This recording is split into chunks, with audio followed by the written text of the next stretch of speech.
निरंकार स्वरूप कालेश्वर महायोगीश्वरा, दयानिधि दानीश्वर जय जटाधार अभयंकरा, शूलपाणी त्रिशूलधारी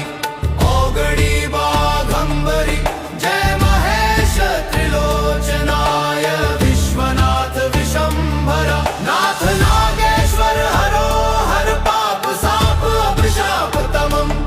महादेव महान भोले सदाशिव शिव शंकरा, जगतपति अनुरक्ति भक्ति सदैव तेरे चरण हो, क्षमा हो अपराध सब, जय जय